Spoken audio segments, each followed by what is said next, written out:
Chapter 1. George and Harold. This is George Beard and Harold Hutchins. George is the kid on the left with the tie and the flat top. Run for your life! The Robo-Boogers are trying to eat us!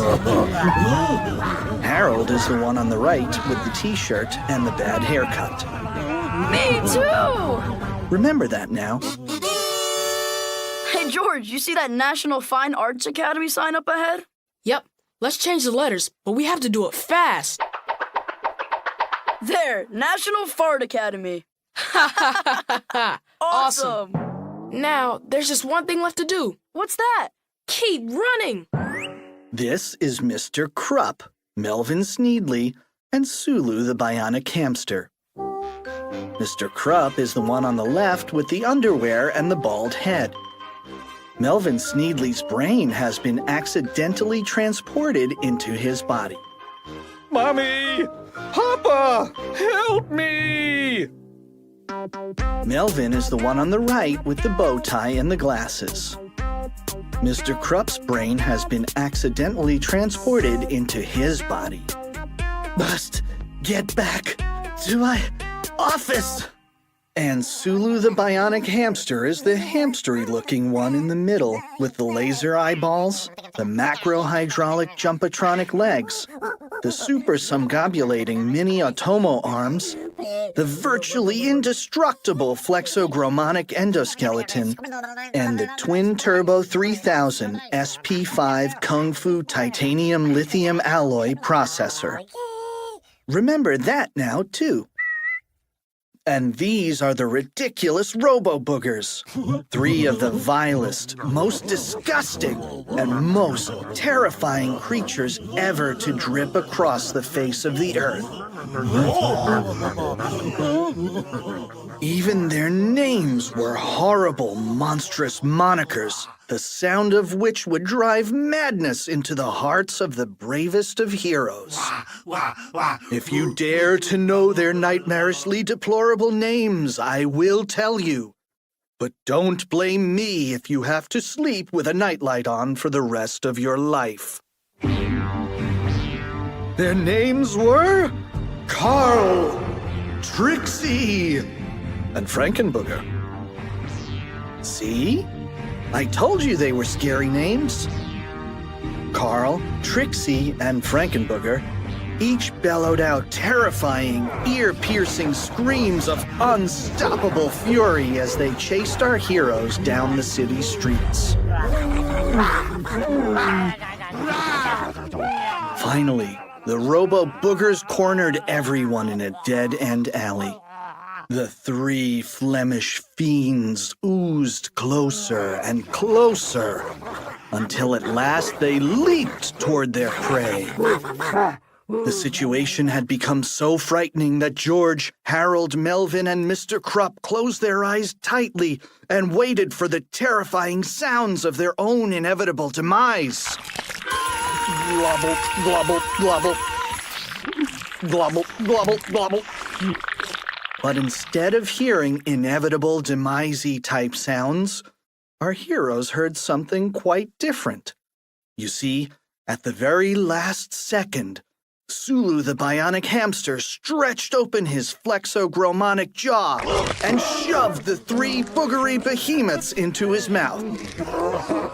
Sulu's bionic cheeks swelled to capacity as he raised his furry head toward the sky. Then, with the force of a lunar shuttle liftoff, Sulu shot the 3 slimy villains into space. Splatoon! Splatoon! Splatoon! The 3 ridiculous Robo-Boogers sailed through the sky like cannonballs. In no time at all, they left Earth's atmosphere and began sailing toward Uranus. The terrifying battle was over. Wow, that was a really quick story, said Harold. This is going to be our shortest adventure ever. Ain't that the truth, said George.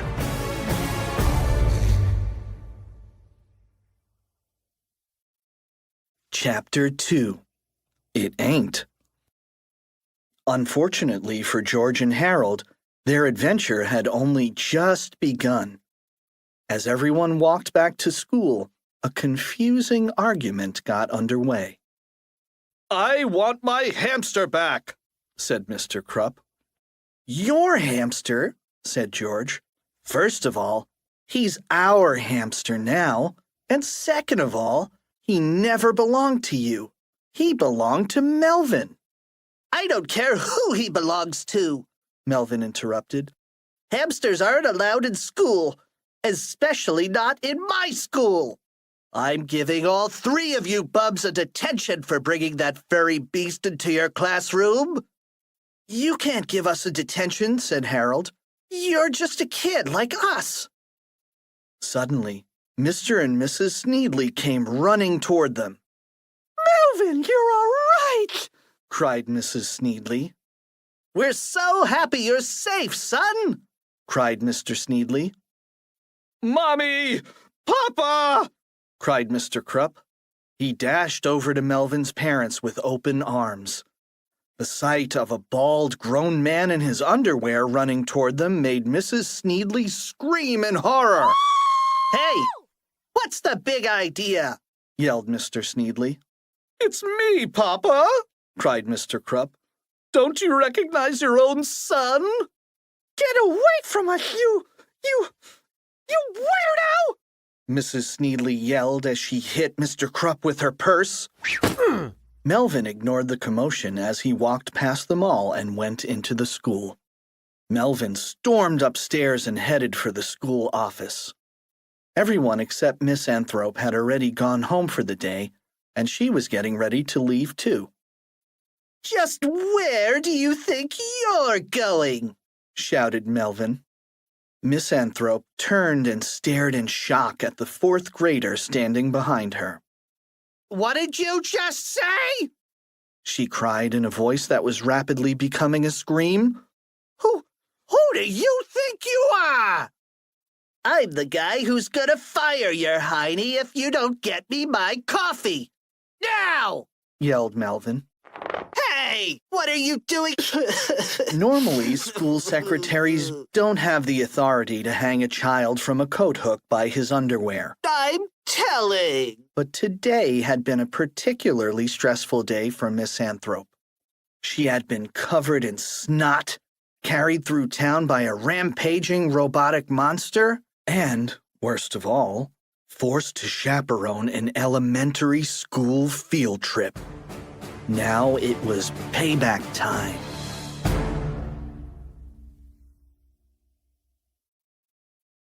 Chapter 3. Mr. Melvin and Cruppy the Kid.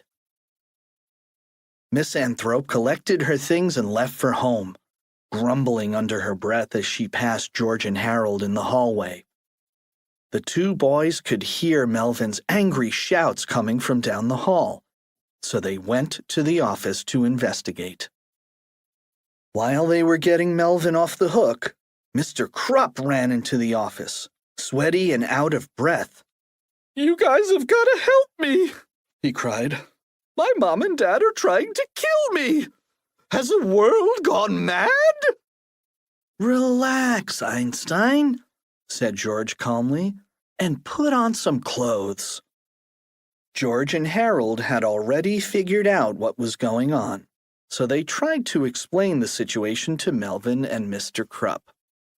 You see, said Harold, after you guys got morphed together by the Combinatron 2000, we switched the batteries around and separated you. But for some strange reason, it switched your brains around. Now Mr. Krupp's brain is inside Melvin's body, and Melvin's brain is inside Mr. Krupp's body. That's a bunch of bunk, yelled Melvin. Take a look and see for yourselves, said George. He pulled a full-length mirror in front of Mr. Krupp and Melvin. They looked at themselves in astonishment. I'm a kid again, said the guy who looked like Melvin but had Mr. Krupp's brain. And I'm old and fat and bald and ugly, cried the guy who looked like Mr. Krupp but had Melvin's brain. And I have bad breath and creepy nose hairs and... Hey! yelled the guy who looked like Melvin but had Mr. Krupp's brain. At this point, you might be saying to yourself, dang, this story is getting confusing. Now, don't worry. This will all get cleared up by the end of Chapter 17. But for now, let's rename the two characters who have the right brains and the wrong bodies, shall we? Let's call the guy who looks like Mr. Krupp but has Melvin Sneedley's brain, Mr. Melvin. And we'll call the kid who looks like Melvin Sneedley but has Mr. Krupp's brain, Cruppy the Kid. Chapter 4. Things Get Worse. Cruppy the Kid climbed up into his chair and demanded to know what was going to be done about this mix-up. I could solve this problem right away if I still had my Combinotron 2000, said Mr. Melvin sheepishly, but it got smashed in the last book. Well, start building a new one, bub, shouted Cruppy the Kid. Okay, whined Mr. Melvin, but it'll take about 6 months. 6 months! Screamed Cruppy the Kid. I can't go around looking like a kid for 6 months. I've got a school to run, Buster. Sorry, Mr. Melvin whimpered, but building a cellular combiner is extremely difficult. It takes time. It's not easy like building a robot or a time machine or a photoatomic transumgobulating yectofentroplutonic zamziptomizer. Hey, wait a second, said George. Did you just say that building a time machine was easy? Yeah, said Mr. Melvin. It just takes a day or two. Why? Well, why don't you just build a time machine? Asked George. Then you can go back in time to before the Combinotron 2000 got smashed, grab it, and bring it back to the present time. Mr. Melvin thought for a moment, and then his eyes lit up. I've got it, he said, snapping his fingers. I'll build a time machine, then go back in time to before the Combinotron 2000 got smashed, grab it, and bring it back to the... Hey! What the heck is he doing? Everyone turned and looked at Cruppy the Kid, who had just stripped down to his underwear and was now tying a red curtain around his neck. Oh, no! Screamed George. Get some water! Get some water! Harold ran out to the drinking fountain, but he was too late. Cruppy the Kid shouted a triumphant tra-la-la, then turned and flew out the window.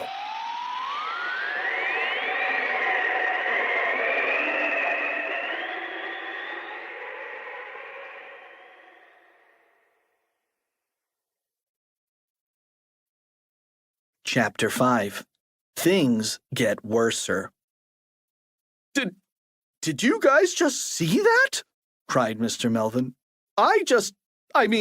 Cruppy the Kid just flew out the window. He flew! Yeah, we know, said George with a sigh. That's amazing, cried Mr. Melvin. He must think he's Captain Underpants or something. Or could it be? Could our principal really be Captain Underpants? Well, duh, said Harold. But Mr. Krupp doesn't look anything like Captain Underpants, said Mr. Melvin frantically. Captain Underpants is bald, and Mr. Krupp usually has hair. Hey, I know. Maybe Mr. Krupp wears a toupee. I thought you were supposed to be in the gifted program, said George. But how can he fly? Where did he get his superpowers? Asked Mr. Melvin. It's a long story, said Harold. Mr. Melvin calmed down a bit, walked confidently across the room, and sat in the principal's chair. He leaned back and smiled a devilish grin. Well, why don't you go ahead and tell me all about it, said Mr. Melvin.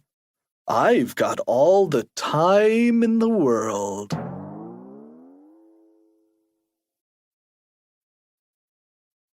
Chapter 6. Things Get Worserest. George and Harold had no choice but to come clean. They told Mr. Melvin the whole story of Captain Underpants. How they had hypnotized Mr. Krupp, how he drank the alien superpower juice, and how his superpowers must have somehow gotten transferred into Melvin's body along with Mr. Krupp's brain. While George and Harold were talking, the smile on Mr. Melvin's face grew wider and wider and eviler and eviler. "What are you smiling about?" said George. "This is serious." "Yeah," said Harold. "We're all in big trouble if we don't switch things back to normal." "Correction," said Mr. Melvin. "You guys are in big trouble. All my troubles are over. I, Melvin Sneedley, am gonna get back into my old body, but keep those superpowers for myself.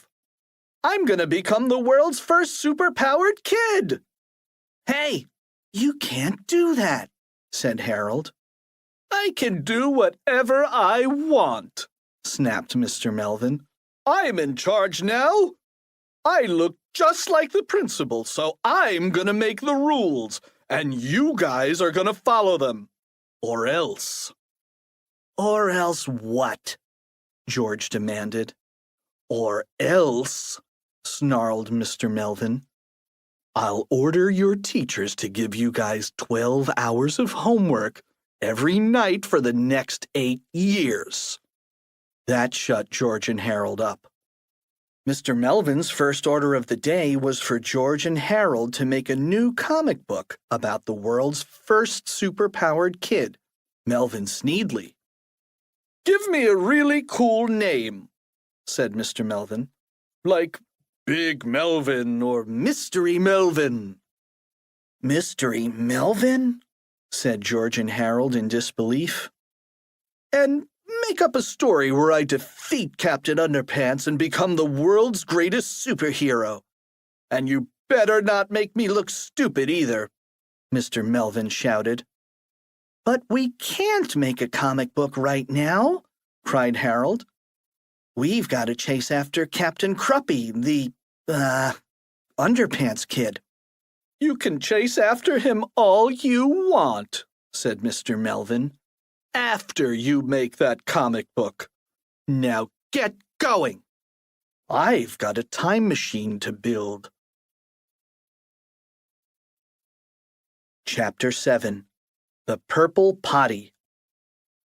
Mr. Melvin went out to the Mad Scientist's mini-mall and bought all the things he needed to build his time machine. Now he just needed a place to build it. He wanted someplace quiet and private, someplace empty and secluded, a room that nobody ever used. "I've got it!" he cried. "Our school library!" The library at Jerome Horowitz Elementary School had once been a wonderful place of knowledge and learning. But a few years back, the librarian, Miss Singerbrains, had begun banning most of the books. Now the library was filled only with rows of empty bookshelves and posters that warned of the potential subversive dangers of reading. Posters that said things like, "Challenge books, not minds." "You'll ruin your eyes." "Only schnooks read books." "Reading might offend you. Why take a chance?" And a poster of Uncle Sam saying, "I want you to stop reading." It was the perfect place to hatch an evil plan. Mr. Melvin pushed his cart into the dusty, cobwebby room and flicked on the lights. "Welcome, sir," said Miss Singerbrains. "Have you come to check out the book?" No, said Mr. Melvin. I need to find a large box, like a phone booth or something. There's a purple portable potty down in the basement, said Miss Singerbrains. That'll do, Mr. Melvin said. Go get it for me. I can't carry that thing up 3 flights of stairs all by myself, cried Miss Singerbrains. All right, said Mr. Melvin. I'll help you. Mr. Melvin supervised while Miss Singerbrains carried the heavy potty to the top of the treacherous steps.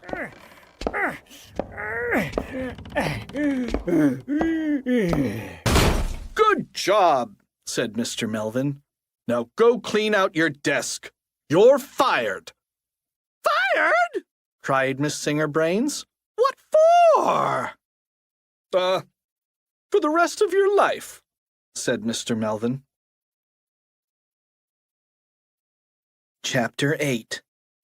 Meanwhile, back in outer space, a team of scientists working at the Pequot Order of Professional Space and Interplanetary Explorers, Poopsie, were on their way to investigate the planet Uranus when they came across something that was very strange. Major Buzz Tomsky and his crew had just discovered a bizarre cluster of what appeared to be robots and toilets resting on the planet's surface. The astronauts were so busy looking at their monitor that they didn't notice the 3 slimy, squishy, boogery thingies speeding toward their spaceship.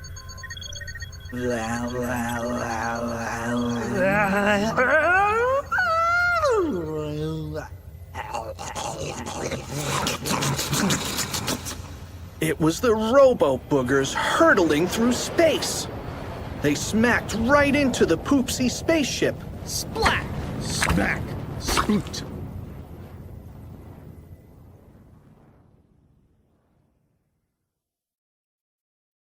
Chapter 9. Ground Control to Major Tomsky.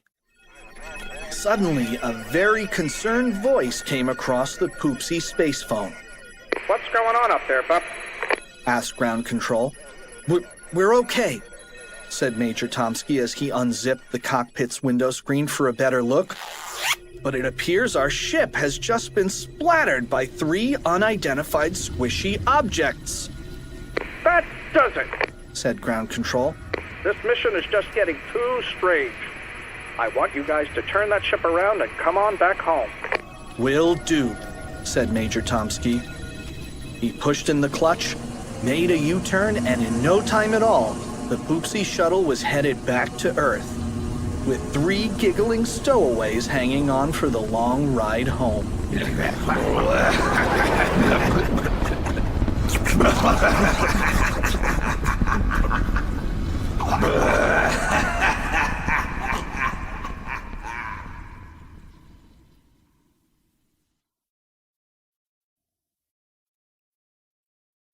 Chapter 10. Mean Mr. Melvin. The next day, Mr. Melvin was putting the finishing touches on his purple potty time machine when he heard cries of laughter out in the hallway. He opened the library door and saw a group of 3rd graders happily reading George and Harold's newest comic book. Mr. Melvin stomped down the hall, grabbed the comic out of their hands, and gasped in horror. "What the?" he screamed as he glared at the comic book's cover.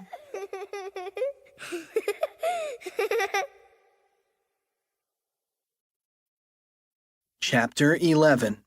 Captain Underpants and the War of the Wily Wonder Nerd.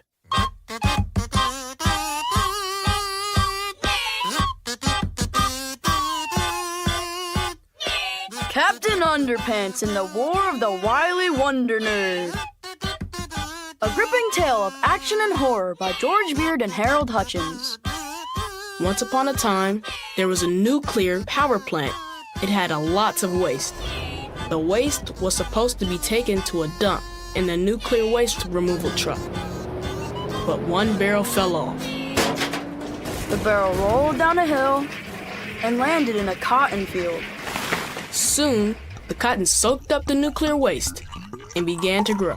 Then, one time the cotton got harvested, This cotton ball sure is heavy. Yeah, it's big, too. And they took it to Bub's underwear factory. The cotton got made into underwear. Hey, it's glowing. soon, Look, Melvin, there's a sale on glow-in-the-dark underwear. Dummy wants some, Bobby. Duh. soon Melvin had his very own pair. Now you're the coolest kid ever. I sure am. But that night, the radioactive underwear made him grow. And grow. And grow. He grew right through the sides of his house. And by the time Melvin woke up the next morning, he was a giant nerd. Yum. So he walked to school. I'm grumpy. 2 police officers saw him. Sir, a giant nerd is attacking the city. Call the army and stuff.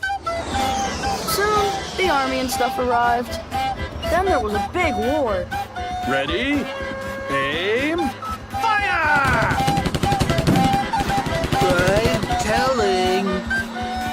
Wonder Nerd picked up a tank and threw it. Meanwhile, at a nearby school, the gym teacher was making some kids run laps around the field. You guys are pathetic. You're worthless and weak. Help! Wonder Nerd just threw a tank and squished somebody. Oh, no!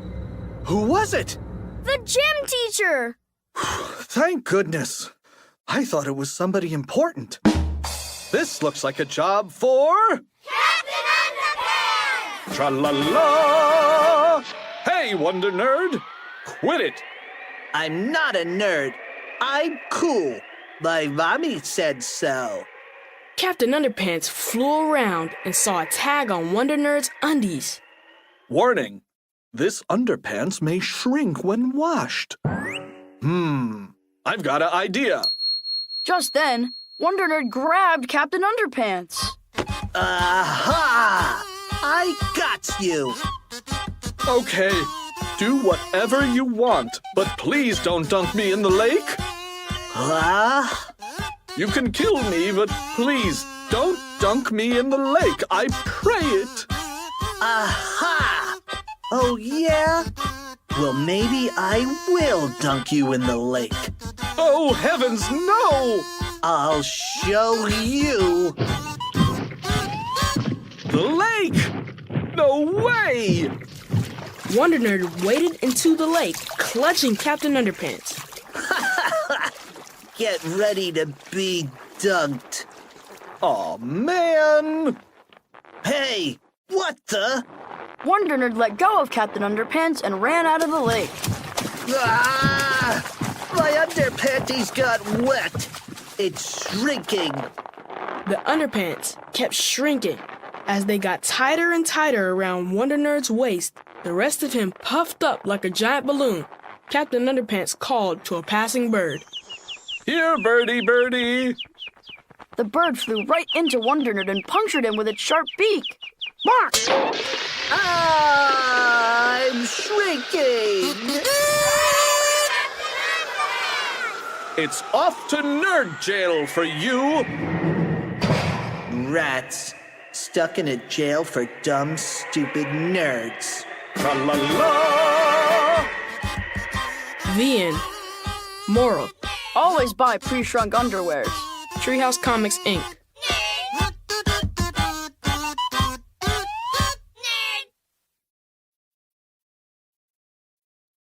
Chapter 12. Mad Mr. Melvin.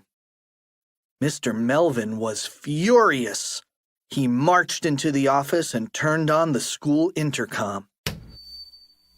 George Beard and Harold Hutchins. He shouted over the loudspeakers. Meet Mr. Mr. Krupp in the school library right now! We have a library? Said George.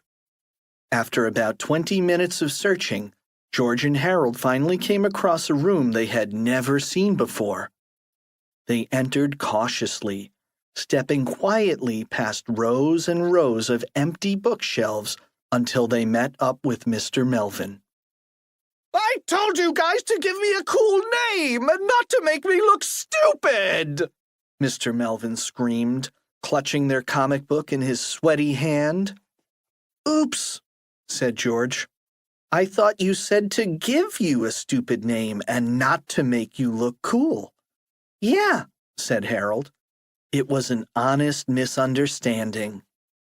Mr. Melvin threw the comic book to the ground, then led George and Harold over to the purple potty. Remember when I had that great idea to build a time machine? Asked Mr. Melvin. Actually, said George, that was my— Well, here it is, Mr. Melvin interrupted triumphantly. And you two smarty pantses are going to test it out for me. Huh? Said Harold. I'm sending you kids back in time to the day before yesterday, Mr. Melvin said. And you better not return until you've got my Combinotron 2000. Cool, said George. I've always wanted to travel through time. Mr. Melvin had a great deal of instructions for George and Harold before they left on their journey. And though the instructions were quite boring, it would have benefited the boys if they had paid attention instead of switching the letters around on a nearby bulletin board that said, check out our school's big internet website at www.jhes.com. Mr. Melvin spoke at length about the workings of the time machine and the proper etiquette of time travel. You must be very careful that nobody sees you on your journey, Mr. Melvin said. If they do, just zap them with my new invention, the Forgetchemcallit 2000. This will erase everything in their short-term memory, and they won't remember ever seeing you. Mr. Melvin had also built a fake Combinotron 2000 to switch with the real one. Finally, Mr. Melvin gave George and Harold a very important warning. Whatever you do, it is very important that you don't use this time machine 2 days in a row. It needs to cool off every other day, or else it might open up an opposodimensional reality rift that could destroy the entire planet. George and Harold started laughing at their new message on the bulletin board. We shake our big butts when we swim in the toilet. Hey, Mr. Melvin shouted. Have you kids even heard one word I've said? Yeah, said George. We gotta switch the thing with the thingy. And if somebody sees us, said Harold, we'll zap 'em with the witchamajiggy. Don't worry, we got it, said George. George and Harold stepped into the purple potty as Mr. Melvin closed the door behind them. Harold set the controller for the day before yesterday. Then George pulled the chain. Suddenly, there was a brilliant flash of green light, and the purple potty disappeared.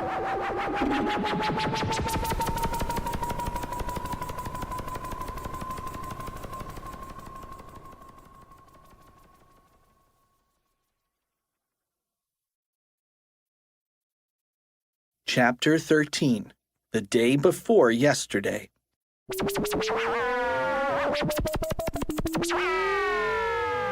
After a few moments of flashing lights, everything became quiet. Harold opened the potty door and peeked out into the darkened library.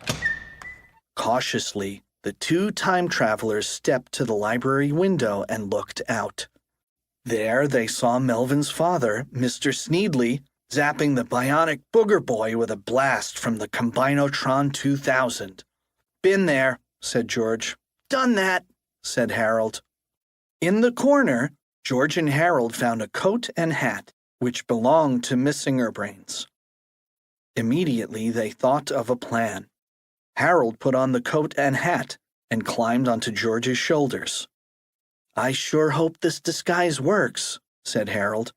It better, said George. We can't risk letting them recognize us. Soon George and Harold were at the scene of the action. Mr. Sneedly had just fired the Combinatron 2000 a second time, and now the boys were ready to make their move. Excuse me, Mr. Sneedly, said Harold, trying very hard to sound like a grown-up. I'd like to present unto you the most brilliantest science guy of the whole wide world award. Really? Cried Mr. Sneedly. It's always been my dream to win that award. But first, said Harold, I'd like to have a look at that Combino thingy. Okay, said Mr. Sneedly. He handed Harold the Combinatron 2000 and smiled proudly. Said Harold. I need to look at it behind those bushes over there. George and Harold wobbled over to the bushes, unbuttoned their coat, and switched the two Combinotrons. Then they wobbled back and handed the fake Combinotron 2000 to Mr. Sneedly. Everything seems to be in order, said Harold. But before we present the award, we'd like to get a photo of you. Who's we? Asked Mr. Sneedly. I'd like to get a photo of you, said Harold nervously. George stuck his hand out of the coat and held up the Forgetchemcallit 2000. Say cheese, said Harold. Mr. Sneedly looked down in shock at George's hand. Then George pressed the button. Suddenly, Mr. Sneedly forgot everything that had just happened. Dazed and confused, he stumbled back and rejoined his wife just in time for the Robo-Boogers to come to life and smash the fake Combinotron 2000. Meanwhile, George and Harold were running with all their might back to the library, carrying the real Combinotron 2000. That was so easy, laughed George. Yeah, said Harold. We sure got lucky this time.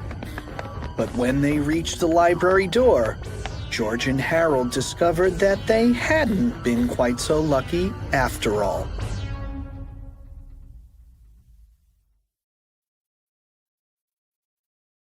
Chapter 14. Miss Singerbrains. What the heck is going on here? Shouted Miss Singerbrains. I just got back from the restroom and found a portable potty in my library. Harold, said George. Zap her with the forgetcha thingy. Quick! Nobody's zapping anybody with anything, shouted Miss Singerbrains. She grabbed the Forgetchemcallit 2000 out of Harold's hands and yanked the Combinatron 2000 out of George's hands. I'm taking these things to the police right now, she said. Maybe they can sort this mess out. Miss Singerbrains marched downstairs to the parking lot, got in her car, and began driving to the police station. Well, said Harold, we'll never catch up to her now. Sure we will, said George. All we need are some wings. Chapter 15. 65 million years before the day before yesterday. George and Harold grabbed a box of saltine crackers off of Miss Singerbrains' desk. Then the two friends stepped inside the purple potty and closed the door. Quickly, George reset the controls and pulled down on the chain. A flash of green light lit up the room, and the purple potty vanished. Suddenly, George and Harold were transported back in time to the late Cretaceous period of the Mesozoic era, a time when dinosaurs ruled the Earth. Cautiously, George and Harold peeked out of the purple potty, which was now nestled precariously in the branches of a tall tree. Here, chickie, chickie, chickie, called George. Polly, want a cracker? Called Harold as he tossed a handful of saltines into the air. Suddenly, the two boys were swarmed by hungry pterodactyls. Before long, a friendly-looking pterodactyl, a Quetzalcoatlus to be exact, swooped down and grabbed some crackers from Harold's hand. "Ah, look," said Harold. "He likes me." "Great," said George. "Let's get him into the time machine and get out of here." Carefully, Harold took the pterodactyl in his arms and carried him into the purple potty. Then the boys closed the door behind them, reset the controls, and pulled down on the chain. Suddenly, George and Harold and their new reptilian pal were transported forward in time to the day before yesterday.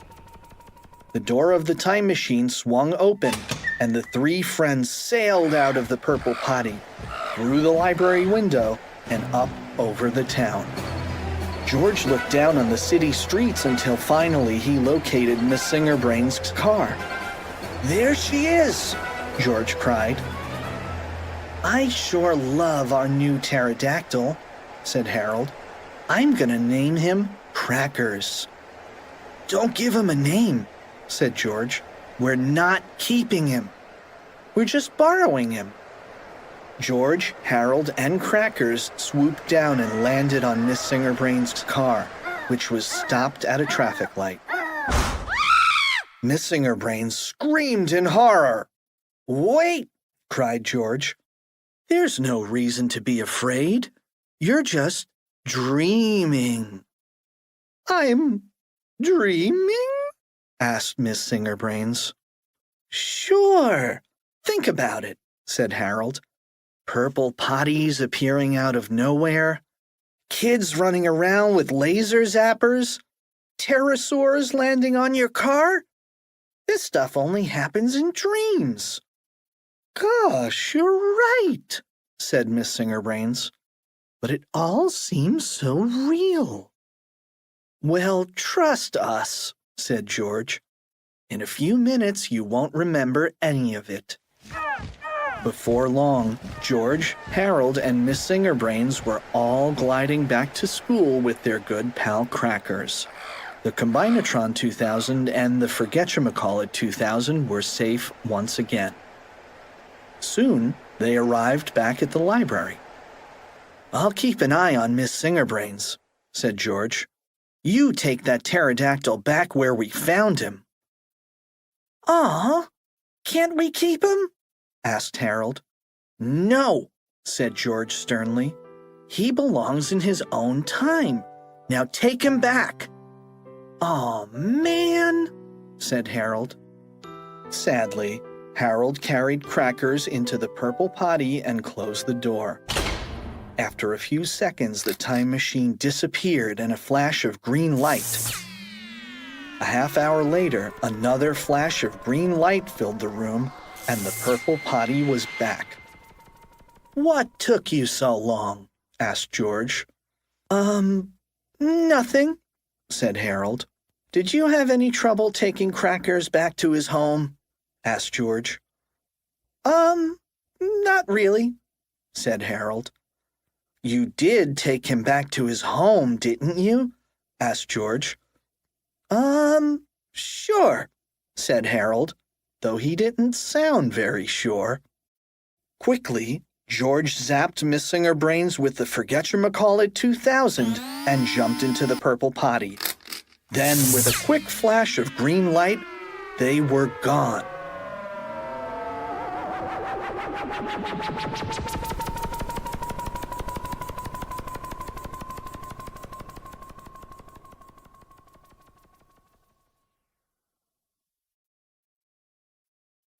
Chapter 16. Back to the Present. Mr. Melvin was very happy to see his purple potty return to him, and even happier to see his beloved Combinatron 2000. "Now all I need," he said with a sneer, "is to find Captain Underpants." Fortunately, Captain Underpants, who you'll probably remember looked just like Melvin Sneedley, wasn't too far away. Unfortunately, he had spent the last 2 days getting himself into trouble. First, he started off by annoying some old ladies. Captain Underpants had been helping them cross the street when he heard a little girl crying for her kitten, which was stuck in a tree. Captain Underpants rescued the kitty but forgot about the old ladies. Hey! shouted one of the old ladies. That flying kid just left us up here in this tree. I'm gonna get that kid if it's the last thing I do, said the other old lady. Next, Captain Underpants was soaring above the football field when he encountered an unidentified flying object. It was made of brown leather and had white stitching on the side. Said Captain Underpants. This could be a dangerous UFO. He grabbed it and flew down to the football field where, oddly, the school's football team was having a big game. I don't want anybody to panic, Captain Underpants shouted. But I just captured this UFO. I'm going to take it to the moon, where it can be safely destroyed. Suddenly, the players from the visiting team tackled Captain Underpants, which cost the home team 50 yards and the game. That kid just made us lose our biggest game of the year, shouted Mr. Meaner. I'm gonna get that kid if it's the last thing I do, snarled the quarterback. Finally, Captain Underpants got on the bad side of some skateboarders in the park. He had politely pointed out the "no skateboarding" signs, but the skateboarders refused to go away. So Captain Underpants had no choice but to snap their skateboards in half with his kung fu kicking action. Then it was spankings for everyone.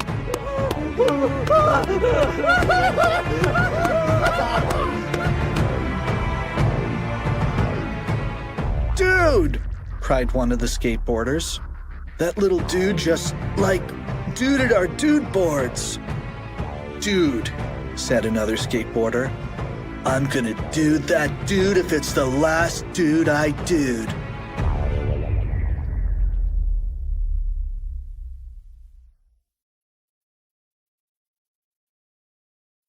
Chapter 17.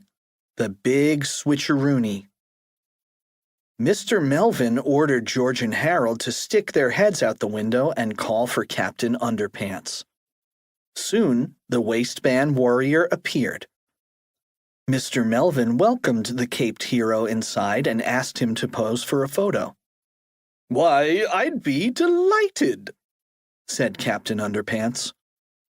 Great, said Mr. Melvin. Put these clothes on and stand over there. At first, Captain Underpants was reluctant to put on clothes, but he finally agreed. Mr. Melvin, who had worked all afternoon reconfiguring the Combinotron 2000, pressed the start button, then ran and stood beside Captain Underpants. Suddenly, two glowing lasers began encoding the DNA of the two subjects it was about to combine.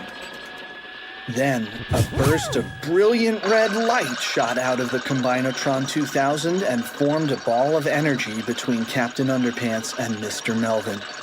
They both slid together into the red light and formed a giant glob of fleshy goo.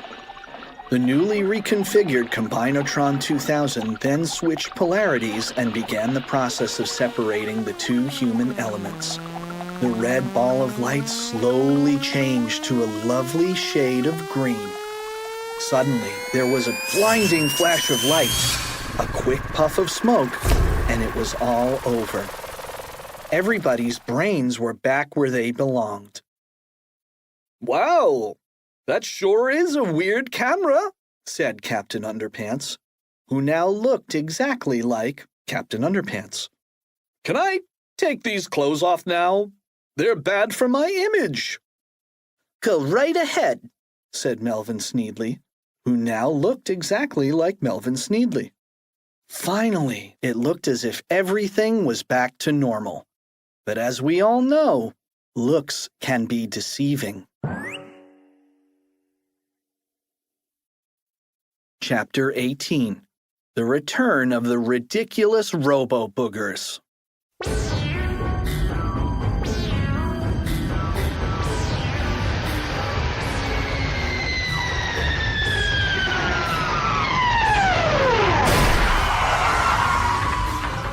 Just then, the Poopsie space shuttle landed at Piqua International Airport.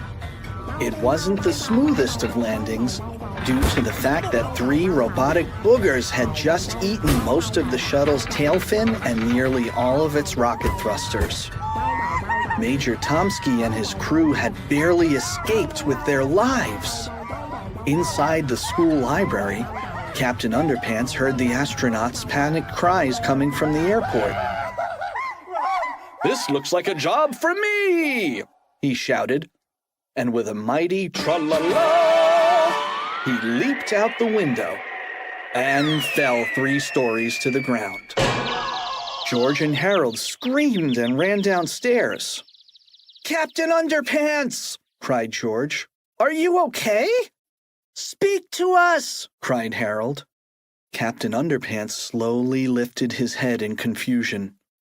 Mommy, he said weakly, my train went swimming in the piano. Meanwhile, over at Piqua International Airport, Carl, Trixie, and Frankenbooger had just finished eating the space shuttle and were now starting to munch on the control tower. The 3 globby gluttons grew bigger and bigger with every enormous bite. Come on, Captain Underpants, cried George. You've got to save those people. But I forgot how to fly, Captain Underpants said sheepishly.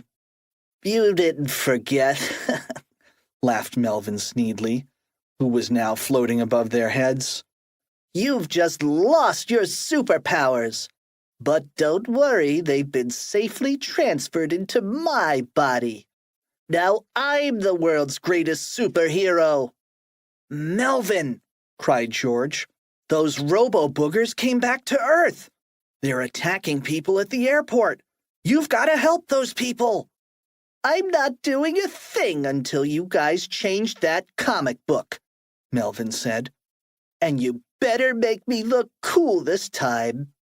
But there's no time, cried Harold. Those people need your help now. Well, you better start drawing then, art boy, said Melvin. Chapter 19. Never underestimate the power of underwear. George and Harold begged Melvin to use his superpowers to save the day, but Melvin continued to refuse. Finally, Captain Underpants stepped in. You may have taken away my superpowers, the waistband warrior said, but I still have the power of underwear on my side, and nobody can take that away from me. Captain Underpants turned and ran toward the airport.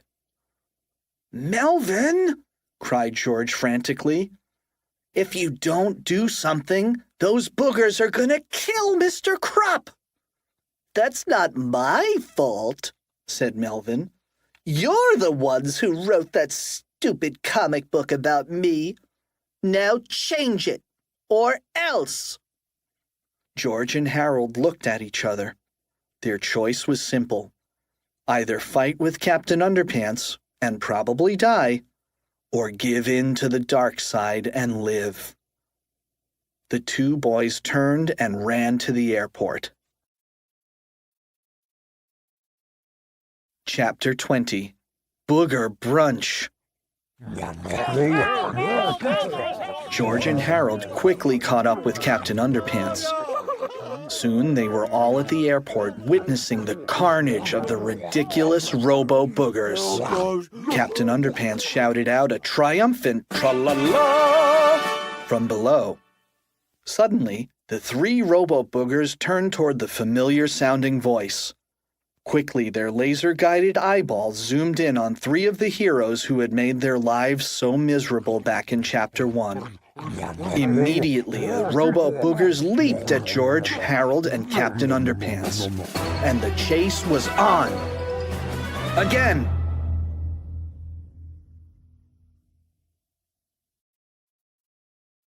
Chapter 21. Cornered. The Robo-Boogers continued chasing George, Harold, and Captain Underpants until at last the 3 frightened friends were cornered at a local shopping center. In a desperate attempt to save themselves, the three brave heroes began taking items from the outside sales bins and throwing them at the snarling beasts. George grabbed a pair of low-fat tennis shoes and tossed them at Trixie. Trixie gobbled them up. Harold found a delicious tube of wild cherry-flavored hemorrhoid ointment and flung it at Frankenbooger. Frankenbooger swallowed it whole. Captain Underpants picked up a genetically modified organic orange-flavored orange and chucked it at Carl. Carl chewed it up with a smug grin. Suddenly, Carl's laser eyes grew incredibly large.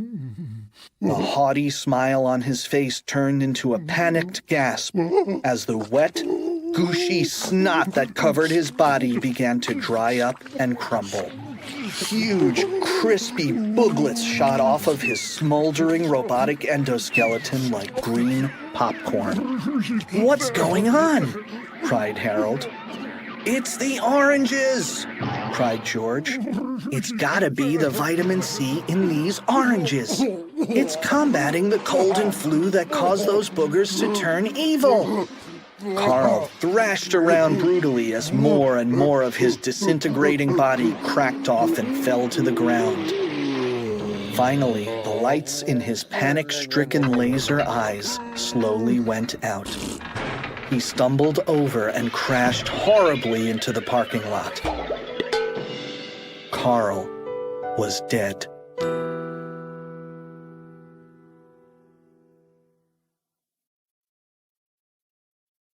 Chapter 22. Vitamins See You Later. George, Harold, and Captain Underpants quickly began chucking oranges at Trixie and Frankenbooger. But the two remaining Robo-Boogers had gotten wise to the power of vitamin C. They ducked, jumped, dodged, and darted, doing whatever they could to avoid being hit by the deadly oranges. "Hey, I've got an idea," said Captain Underpants. He grabbed 2 crates of oranges and ran off, while George and Harold continued flinging fruit ferociously. "Where does he think he's going?" said George. "I don't know," said Harold, "but his idea better work. We're running out of oranges." Soon, George and Harold were down to their last 2 oranges. They threw them as hard as they could, but alas, the potent projectiles missed their terrifying targets. Trixie and Frankenbooger grabbed George and Harold and dangled them above their gigantic mouths. "Well," said George, "it looks like this is the end." "Yep," said Harold. "It was nice knowing you, pal."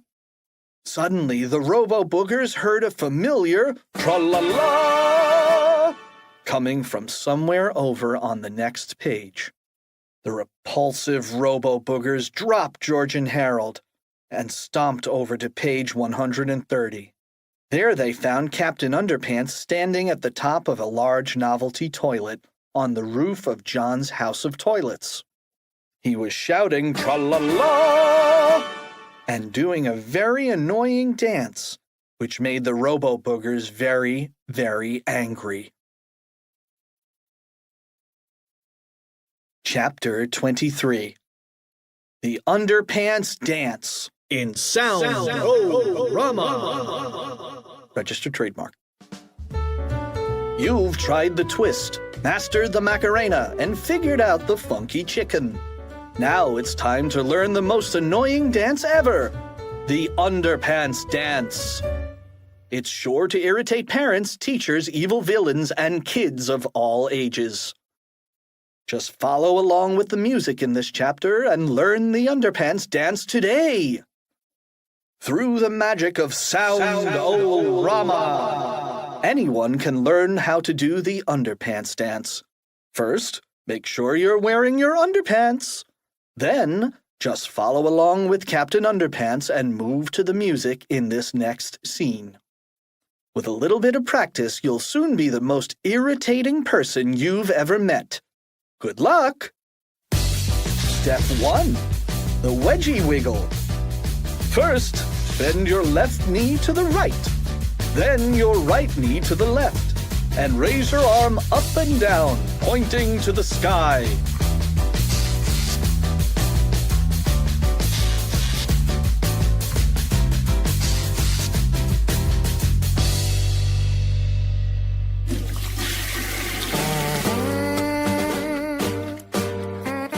Step 2, the toilet top tango.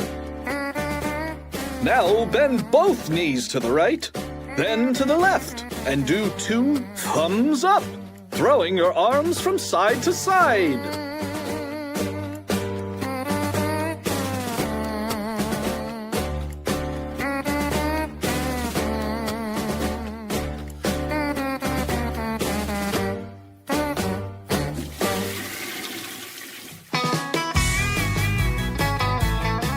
Step 3, the waistband whirl.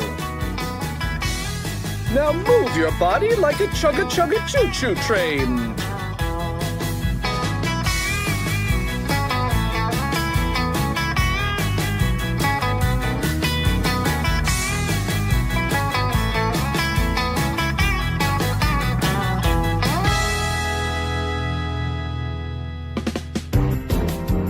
Step 4, the big butt boogie. Then stick your butt way out and rock your hips from side to side. That's it. You're doing the underpants dance. Oh yeah, it's the underpants dance. Come and get me, Robo-Boogers. What's the matter, scared? Or are you just too dazzled by my amazing dance moves? Feeling the groove? Yeah. Jam into the underpants. Underpants!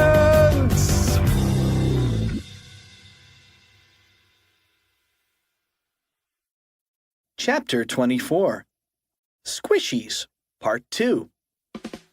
Trixie and Frankenbooger had seen enough. They couldn't stand to watch Captain Underpants doing that stupid dance 1 second longer. Underpants dance, underpants dance. This is the underpants. Stop that! Stop it right now! You're a show-off! Dance gonna get That's so annoying! Underpants dance Let's gonna get him! Ooh, I hate you, Captain Underpants. Yeah. Oh, and your dancing is worst of all. You really can't dance. Nothing but a show-off in underpants. So they pushed down on the seat of the large novelty toilet to hoist themselves up on the roof. Unfortunately for Trixie and Frankenbooger, they had been so irritated by the underpants dance that they hadn't noticed the 2 crates of oranges placed carefully under the gigantic toilet seat. When they pressed down, the pressure of the toilet seat crushed the orange crates, spraying delicious vitamin-y orange juice all over their big, bad, boogery bodies. George, Harold, and Captain Underpants watched as their monstrous arch-enemies began decomposing before their very eyes. "What happened to them?" asked Harold. "I gave them a squishy," said Captain Underpants. "It's the latest fad." The Robo-Boogers jerked around wildly as the quickly drying snot crumbled off of their smoking robotic endoskeletons. Then, after a few minutes of spinning and screaming, they slowly tumbled to the ground in 2 metallic heaps. Trixie and Frankenbooger were dead.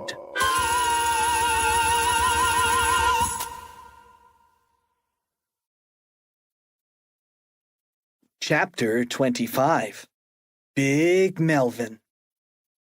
Soon, Ingrid Ashley from Channel 4 Eyewitness News arrived at the scene. "How did you manage to destroy the Robo-Boogers?" she asked. "I'll answer that," said Melvin Sneedly as he swooped in front of the cameras.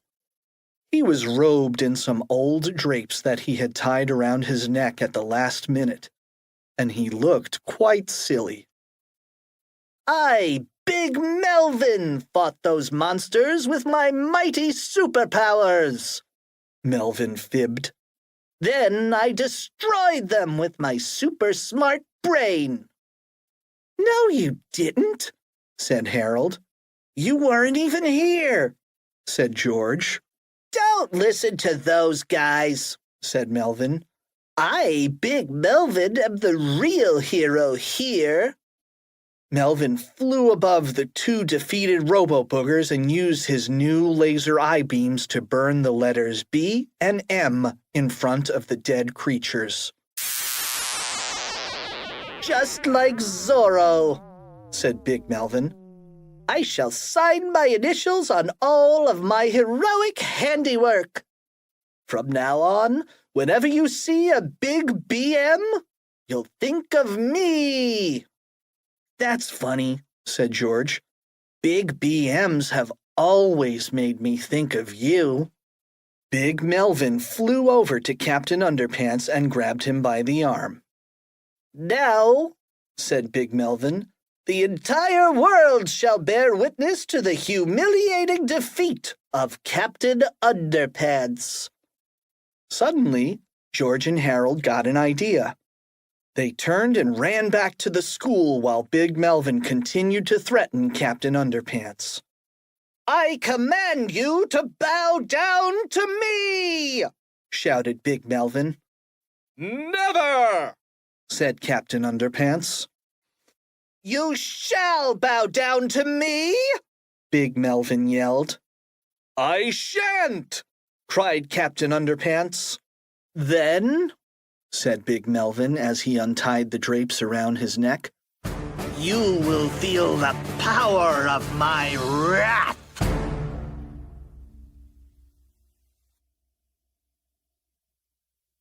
Chapter 26 The Drapes of Wrath. Big Melvin held his drapes tightly, then smacked Captain Underpants in the tushy with them. I command you to deny underwear and accept the power of Big Melvin, he shouted. No way, Pedro, cried Captain Underpants. Big Melvin smacked Captain Underpants again. Bow down to me, he commanded, and I shall spare your life. Go jump off a duck, said Captain Underpants defiantly. Suddenly, George and Harold returned to the scene, out of breath and hiding something behind their backs. Hey, Big Melvin, shouted George, huffing and puffing. What? Yelled Big Melvin. Harold pulled the Combinotron 2000 out from behind his back and aimed it at Melvin and Captain Underpants. You shouldn't leave your toys lying around in the library, bub, George said slyly. Melvin shrieked in horror as Harold pulled the trigger. Blast! A blinding flash of pink light shot out of the Combinotron 2000, surrounding Melvin and Captain Underpants and squishing them together. George had reset the controller to combine them both, transfer the superpowers back to Captain Underpants, then separate them. I sure hope this works, said Harold. Me too, said George. Chapter 27. To make a long story short, it did. Chapter 28. With big underwear comes big responsibility. Big Melvin fell to the ground with a thud. Immediately, Captain Underpants began floating in the air. Hey, cried the good captain. I've got my superpowers back. I knew that underwear would never let me down. George turned and zapped the Channel 4 Eyewitness News team with the Forgetcha-McCall-It 2000. Flash! Suddenly, the Channel 4 Eyewitness News team, as well as everyone at home watching the story unfold on Channel 4 Eyewitness News, immediately forgot what had just happened. The horror was over. Everything was back to normal, and everyone was happy. Well, everyone except Big Melvin, that is. Wah! Sobbed Melvin. I want my superpowers back. Quit your whining, bub, said George. You've been a total jerk for the last 2 stories. You should just be happy that you didn't get your comeuppance. Chapter 29. Comeuppance, see me sometime. Soon, a crowd gathered and began to recognize Melvin. Hey, cried Miss Anthrope. that's the little squirt who said he was going to fire my hiney. There he is, shouted a couple of very angry old ladies. That's the little brat who left us up in a tree. He made us lose the big game, cried the entire football team simultaneously. Dudes, yelled one of the skateboarders. That's the little dude who duded our dude boards a few dudes ago. Laughed Melvin nervously. Maybe I'll just go home now. Get him! Shouted the old ladies. Ah! Screamed Melvin as he ran away, followed closely by a large group of very angry people.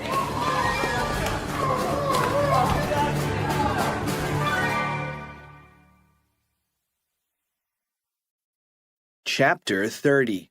Harold's Surprise. As Melvin and his angry mob ran off into the sunset, George and Harold had just one last thing to deal with.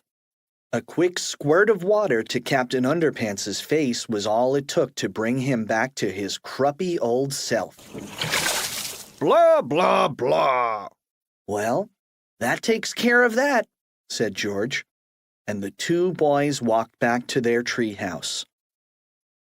As George climbed up the ladder to the treehouse, Harold became quite fidgety. Said Harold nervously. There's something I should probably tell you, George. But when George reached the top of the ladder and looked inside the treehouse, no explanation was necessary. Hey, said George. I thought you told me you took Crackers back to his home. I did, said Harold. Back to his new home. Harold, said George sternly, we can't keep a pet pterodactyl. Do you know how many crackers they need to eat every day? We could never afford it. I know, said Harold sadly. But look how cute he is. And he's made friends with Sulu, too. Can't we keep him for just one night? Well, all right, said George. But we're taking him back tomorrow. Chapter 31. Tomorrow. The next day, George, Harold, and Sulu returned to school with Crackers tucked snugly into Harold's book bag. Together, the 4 friends sneaked back upstairs to the library, where the purple potty stood before them in all its forbidden glory. Come on, said George. Let's give this baby another spin. I don't know, said Harold. Maybe we should give it a day to cool off. Nah, I'm sure it can be used 2 days in a row, said George. What could possibly go wrong?